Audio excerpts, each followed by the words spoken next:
पहला चक्र काम करे, दूसरा चक्र नाभि के नीचे है।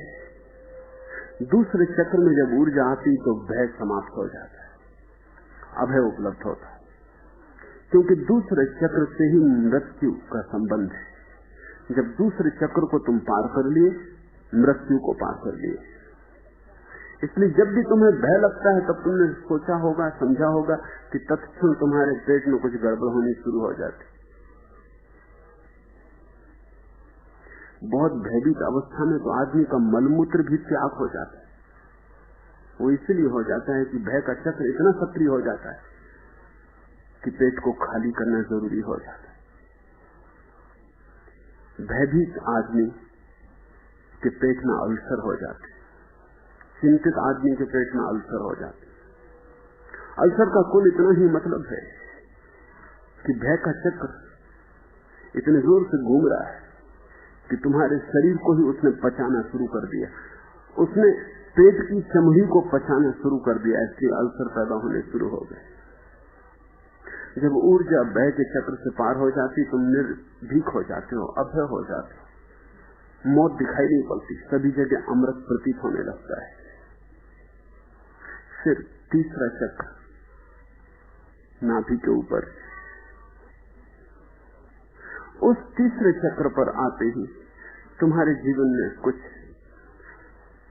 अनूठा संतुलन मालूम होने लगता है, एक बैलेंस, अति नहीं रह जाती।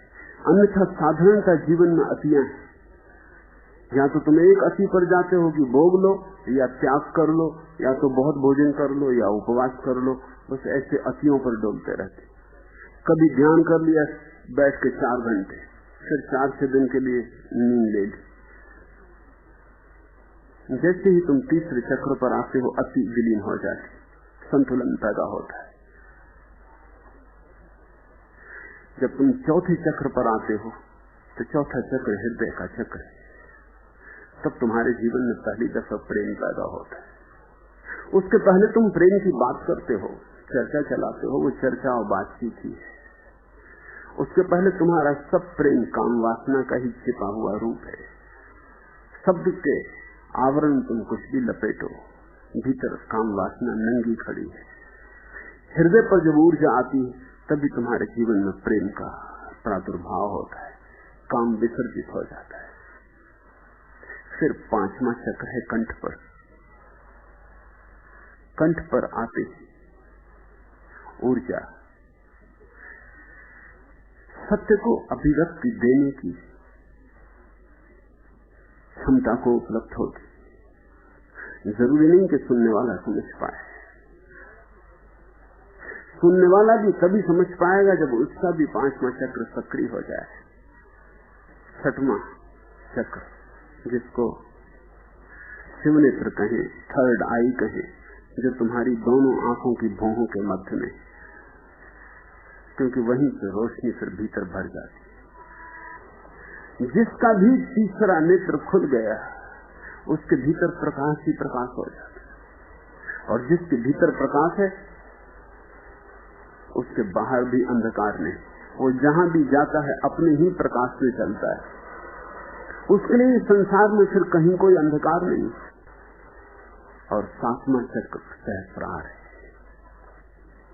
जब ऐसी मिलन की घड़ी आती, जब तुम्हारा सिर भी झुकता है और तुम्हारे भीतर का सिर भी झुक जाता है, तुम्हारा अहंकार, जब ऐसी मिलन की घड़ी आती है, जब तुम पूरे ही झुके हुए होते हो, तुम्हारा 7वां चक्र सक्रिय हो जाता है।